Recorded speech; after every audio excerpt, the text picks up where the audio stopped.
Hey there. Ever feel like when you're speaking English, Yeah. it's like you're speaking in black and white, but you really want to burst into like full color? Yeah. We are today diving into the world of syllable stress, Okay. which is like your secret weapon Right. for unlocking that clear, like natural pronunciation that I think we all crave. It's amazing how such a small tweak can make you sound so much more fluent. It's true, Right. because it's not just about the words themselves. Right. It's about how you say them. Exactly. And, I bet you've noticed how native speakers make it sound so effortless. Uh-huh. And so we're going to uncover that secret weapon today. Yes. And it's not just about hitting the right syllables. Yeah. It's about what you do with the rest of them. It's all about that beautiful contrast, like a dance between the strong and the weak sounds. I like that. But before we get ahead of ourselves, Okay. we have to rewind to the basics. Okay. You can't talk stress without talking syllables. Okay, back to square one. Yeah. I remember struggling with this back in the day. Mm-hmm. Like trying to count syllables felt like a tongue twister. Right. So remind me, what exactly is a syllable? Think of it as like a little sound package Okay. within a word that's built around one vowel sound. Okay. You might have some consonants hanging around too, Uh-huh. but the vowel is the star of the show. Like in the word fast, Yes. one vowel sound, Yeah, one syllable. exactly. Easy peasy. But then you get words like person Right. with 2 syllables, person, or beautiful, stretching out to 3, beautiful. And don't forget those monster words. Oh, yeah. Like information. Yes. 5 syllables, Yeah. if not mistaken. You caught it. Information. And now imagine trying to pronounce those words with each syllable having the same emphasis. Oh, gosh. It would sound pretty robotic, right? Ah. So that's where stress swoops in to save the day. All right, stress the superhero of pronunciation. Yes. But seriously, what is like the technical definition of stress? I feel like I kind of know it, but can you like break it down? In the simplest terms, stress is giving one syllable in a word more oomph than the others. Okay. Like shining a spotlight on that syllable, making it louder, Okay. higher in pitch, and just a smidge longer. It's like the syllable that wants to be heard. Exactly. You Yeah. got it.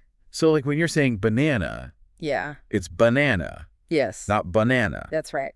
That middle syllable, It demands attention. it wants the attention. Yes, and that's what makes English sound so dynamic. Yeah. But here's the catch. Okay. Knowing where to put that stress Uh-huh. can feel like a guessing game. Totally. Yeah, sometimes it seems totally random. Tell me about it. Yeah, It's one of the things that frustrates me the most. right. So are there any patterns? There are. Okay. But English loves to play by its own rules, so be prepared for a few curveballs. Okay. However, understanding these patterns is like having a secret decoder ring for pronunciation. I like that. You ready to unlock the code? Absolutely. Hit me with those patterns. All right. Let's start simple.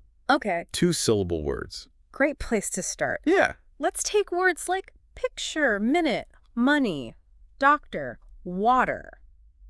Okay. What do they all have in common?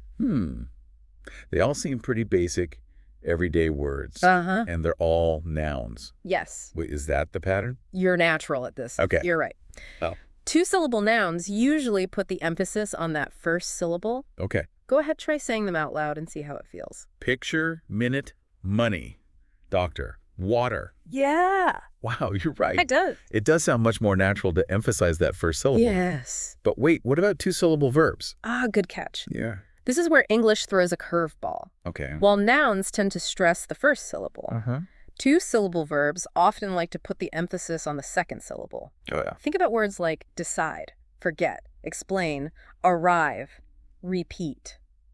Okay, now I hear the difference. Yeah. Decide, forget, explain, arrive, repeat. It totally changes the feel of the word. It totally changes the feel of the word in my mouth. Exactly. And this is why understanding stress is so crucial for clear communication. Right. You can actually change the meaning of a word simply by shifting the stress. Wow, that's pretty amazing. I never realized how much power lies in something as simple as syllable stress. It's true. So we've cracked the code for 2-syllable words. Yeah. But let's be honest, Yeah. English would be too easy if it stopped there. Right? What happens when those words start getting longer? Yes. 3 syllables, 4 syllables. Does it just become a free-for-all? You'd think so, right? But even with longer words, there are patterns that can guide you. Okay. Think of it like the longer the word, the more important it is to have a clear stress point, Right. a sort of anchor to hold it all together. Okay, that makes sense. Yeah. It's like finding the balancing point on a seesaw. Exactly. So where do we usually find that anchor point in longer words? Well, with three-syllable words, the stress can be a bit more adventurous. Okay. Like a traveler exploring different parts of the word. It could be at the beginning, Uh-huh. like in anyone, beautiful or possible. So anyone, beautiful, possible. Yes. Okay, I see those. But what about those words where the stress feels like it's right in the middle? You're right on track. Okay. A lot of three-syllable words do place the emphasis smack dab in the middle. Uh-huh. Computer tomorrow, expensive? They all follow that pattern. Computer tomorrow, expensive. Yeah. That feels right. They just roll off the tongue. So we've got beginning stress and middle stress. What about the end? Yeah. Does that ever happen in three-syllable words? It does. Yeah. But it's less common. Yeah. Think about words like afternoon employee or Japanese. Afternoon employee, Japanese. Mm-hmm. Those two sound a bit less natural to my ear. Yeah, they do. Maybe because they're like the rebels of the three-syllable world. Yeah. Breaking the usual patterns. They like to keep us on our toes. Yeah. But now for the real challenge words with 4 or more syllables. Okay. Does it all just descend into chaos? Honestly, that's what I'm afraid of. Right. How can we possibly keep track of all those syllables and figure out where that stress goes? Don't worry. Okay. There's a pattern here too. Okay. And it's a lifesaver for those longer words. Okay. The stress is almost always somewhere in the middle, not at the very beginning or the very end. Okay, that's a relief. Yeah. So not information, Right. but information. Exactly. And not communicate, but communicate. Precisely. It's as if longer words need that strong middle stress to hold them together, Huh. to prevent them from collapsing under their own weight. And you'll find this pattern repeated in countless words, Nice. like photographer, university, electricity. Oh, photographer, university, electricity. Yeah. It's like those middle syllables are the pillars supporting those long words. Uh-huh. But are there any other clues we can look for? Okay. Even in those longer words, Mm-hmm. to make sure we're putting the stress in the right place, English is full of subtle hints and patterns, especially when it comes to word endings. Okay. For example, pay close attention to words ending in thedidation, azination, or cashimation. Okay. They almost always have the stress on the second to last syllable. Oh, I see that. Like information, discussion, politician. Yeah, They all follow that pattern. exactly. It's like a built-in stress indicator. Yeah. And it works with so many other words. Think about situation, revision, electrician. It's a pattern you'll see again and again. This is already making me feel so much more confident. Good. So cachimation, extigidation, exteration, all stress on that second to last syllable. Yes. What other word endings should we be on the lookout for? Here's another one that's super common. Words ending in ake. Okay. Just like with those acation words, the stress usually lands on that second to last syllable. Think about economic, dramatic, Atlantic, scientific. Domet dramatic Atlantic scientific act. It's like a secret code. It is. So we've got the ideation, ike patterns all figured out. We do. Any other stress tips and tricks up your sleeve? All right, here's one more for you. If a word ends in Y and has 3 or more syllables, the stress typically falls 2 syllables before the last one. Okay, let me see if I can apply that. So words like biology, activity, possibility. You're stressing the O in biology, the I in activity, and the first I in possibility. Okay. And here's a little bonus tip. If a word has 3 syllables and ends in Y, that usually means the stress is on the very first syllable. Okay. Think chemistry, pregnancy, robbery. Chems, try, pregnancy, robbery. Yeah. Okay, that makes sense. It's like the Y ending is pulling the stress back towards the beginning of the word. Uh-huh. Are there any patterns related to how words are built, like with prefixes or suffixes? There's one more important pattern that often comes into play. Okay. If you have a longer word that comes from a shorter root word, the stress frequently stays in the same place as in that root word. For instance, let's take the word comfort. All right, comfort, comfort. What happens when you add suffixes? Yeah, what happens when you add suffixes? Well, you get words like comfortable, discomfort, uncomfortable, comfortably, comforting. Wow. And notice how in all those cases, the stress remains on that first syllable, just like in the root word comfort. It's like the stress is loyal to its origins. So the stress is like a family tradition, Yeah. passed down through generations of words. Exactly. But I have a feeling English likes to keep things interesting. Are there any times when this rule doesn't apply? You're absolutely right. English wouldn't be English without a few exceptions to keep us on our toes.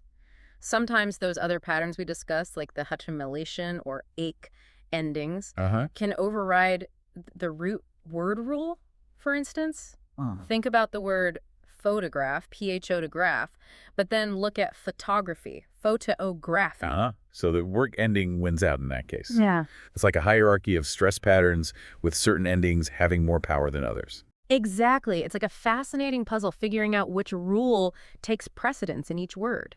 This is all starting to make so much more sense. Good. But I have to admit, it's a lot to take in. Hmm. It's like learning a whole new language within a language. It is. Is there one key takeaway, one big aha moment that could help simplify all of this? There is, and it's something we've hinted at a few times already. Oh. The true secret to mastering stress in English is not just about emphasizing the right syllable. It's about what you do with all the other syllables, those unstressed ones. Okay, now we're getting to the juicy stuff. All right. I'm all ears. What should we be doing with those unstressed syllables? Do we just ignore them? Whisper them? Not quite remember how we talked about stressed syllables being louder, higher, and longer? Yeah. Well, unstressed syllables are their shy counterparts. They want to blend in to become almost invisible. And that's where the concept of contrast comes in. Wow, we've really gone deep into the world of syllables and stress. We have. It's amazing how much I thought I knew about pronunciation. But, there's always more to discover. It's like peeling back the layers of an onion.